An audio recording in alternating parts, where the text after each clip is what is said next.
दो मित्र थे, एक मेहनती था और एक दिन भर पूजा करता था। दोनों ने मिलकर जमीन खरीदी, एक खेती करता था और दूसरा पूजा। जब फसल पक गई तो पूजा करने वाले ने भी मांगा बराबर हिस्सा। महाभारत में श्री कृष्ण ने युद्ध की शुरुआत में पांडवों से कहा था कि सिर्फ मेरे साथ होने से आप युद्ध नहीं जीत सकते हैं, इसके आपको पूरी शक्ति के साथ युद्ध करना होगा। कर्म किए बिना सफलता नहीं मिल सकती है। कर्म का महत्व बताने वाली एक लोक कथा प्रचलित है, जानिए ये कथा।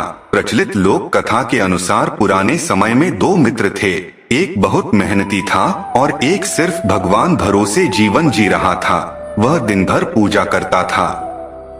दोनों ने मिलकर खेती के लिए जमीन खरीदी। मेहनती व्यक्ति खेत में दिन भर मेहनत करता, दूसरा दोस्त दिन भर पूजा करता और प्रार्थना करता कि उनकी फसल अच्छी हो जाए।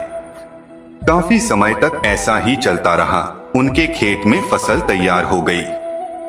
मेहनती व्यक्ति ने पूरी फसल काटी तो पूजा करने वाला मित्र बोला कि इसमें से आधा हिस्सा उसका है। मेहनती व्यक्ति ने कहा कि भाई तूने तो एक दिन भी खेत में काम नहीं किया, तो तेरा इसमें हिस्सा कैसे हो सकता है। दोनों के बीच वाद विवाद बढ़ गया। बात राजा तक पहुंच गई। राजा ने दोनों मित्रों की बात सुनी और कहा कि मैं तुम दोनों को एक एक बोरी गेहूं दे रहा हूं। कल जो व्यक्ति पूरे गेहूं साफ करके ले आएगा वही इस फसल का मालिक होगा। दोनों दोस्त अपनी अपनी बोरी लेकर घर पहुंच गए। पूजा करने वाला व्यक्ति भगवान के सामने बैठ गया और प्रार्थना करने लगा कि उसकी गेहूं की बोरी साफ हो जाए। मेहनती व्यक्ति गेहूं साफ करने में लग गया।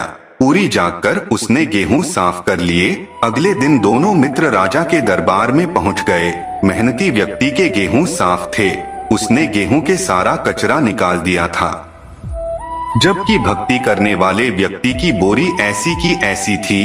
राजा ने भगवान भरोसे रहने वाले व्यक्ति से कहा कि भाई देवी देवता भी उन्हीं लोगों की मदद करते हैं जो मेहनत करते हैं।